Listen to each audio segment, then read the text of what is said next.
নমস্কার। ঠাকুরমা স্বামীজি ও গুরুদেবের শ্রীচরণে প্রণাম জানাই। আজ লোকনাথ বাবার তিরোধান দিবস। পরম পুরুষ লোকনাথ ব্রহ্মচারীর 134তম তিরোধান বার্ষিকী আজ। লোকনাথ ব্রহ্মচারী 1730 সালের 31শে আগস্ট কলকাতা 24 পরগনার কচুয়া গ্রামের ঘোষাল পরিবারে জন্মগ্রহণ করেন। দীক্ষাগুরু হিসেবে ভগবান গাঙ্গুলি লোকনাথ ও বেণীমাধব বন্দ্যোপাধ্যায়কে সাথে নিয়ে কালীঘাটে আসেন। সেখান থেকে ভগবান গাঙ্গুলি তাদের নিয়ে বারাসাতে গমন করেন।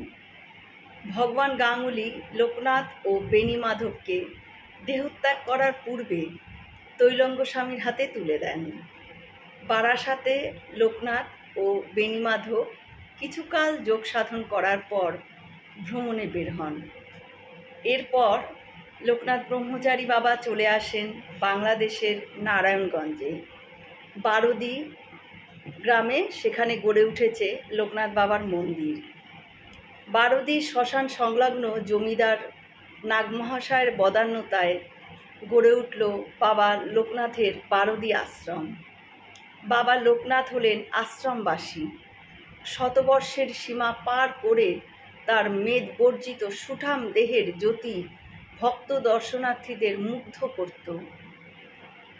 আজানুলম্বিত বাহু, নয়ন দৃষ্টিতে অন্তর্ভেদী দৃষ্টি, বাচন ভঙ্গিতে শিশুর সারল্য মানুষজনকে সহজেই আকৃষ্ট করত। উলঙ্গ বাবা লোকনাথের কখনো কখনো গায়ে জড়িয়ে নিতেন এক ফালি কাপড় এবং কটিতে উঠত এক টুকরো বস্ত্র। লোকনাথ বাবা এইভাবে হয়ে উঠলেন মানুষের খুব কাছের মানুষ। এক অনির্বাচনীয় আনন্দে তারা যেন মুখ হয়ে যেত।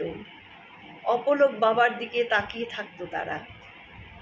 বাবা তখন তাদের উদ্দেশ্যে বলতেন, তোদের কল্যাণের জন্যই আমার আবির্ভাব। 1890 সালের 2রা জুন 19শে জ্যৈষ্ঠ 160 বছর বয়সে লোকনাথ বাবা কৃষ্ণপক্ষের অষ্টমী তিথিতে দুপুর 12টার কাছাকাছি সময় দেহত্যাগ করেন। জয় বাবা লোকনাথ। হয়তো অনেক ভুল ত্রুটি হয়ে গেল, ক্ষমা করে দেবেন। সকলে সুস্থ থাকবেন, ভালো থাকবেন।